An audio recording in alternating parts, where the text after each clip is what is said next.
In May, the BBC documented the arrest and jailing of its crew when it attempted to film the living conditions of poor migrant workers in Doha in preparation for the 2022 World Cup.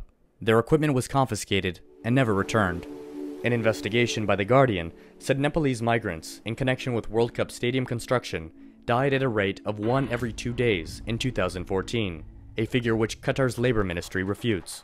Human Rights Watch says many employers impose intimidation tactics, including confiscation of migrants' passports. They're extremely vulnerable, both because of the government's disregard for basic labor protections and, the conduct of employers who act with impunity in that kind of environment. Jeff Tinez, a consultant on ethics and compliance, says these migrants, many of whom come from Nepal, Bangladesh, India, Pakistan, and Sri Lanka, can only be described as slave laborers. I think once the millennials, get hold of this, once you see more traffic on social media, it's going to force the other stakeholders, including the corporate sponsors who put their names and their reputations into play when they sponsor activities like those managed by FIFA, to ask themselves, is this what we should be doing? Is this the best way for us to invest? Jane Buchanan says that in addition to legal obligations by both Qatar and Russia, FIFA has a responsibility to set rules and expectations to protect workers and avoid a repeat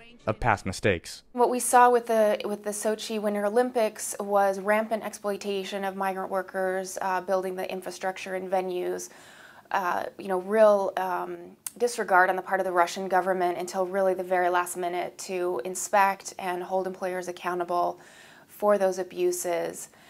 So I think it sent a pretty strong signal that, those kinds of practices are basically tolerated. Russian lawmakers have proposed enlisting prisoners to work on its 2018 FIFA construction sites, a move Buchanan says would place them at extreme risk of forced labor.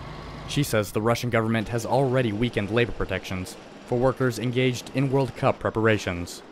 Ramon Taylor, VOA News, New York.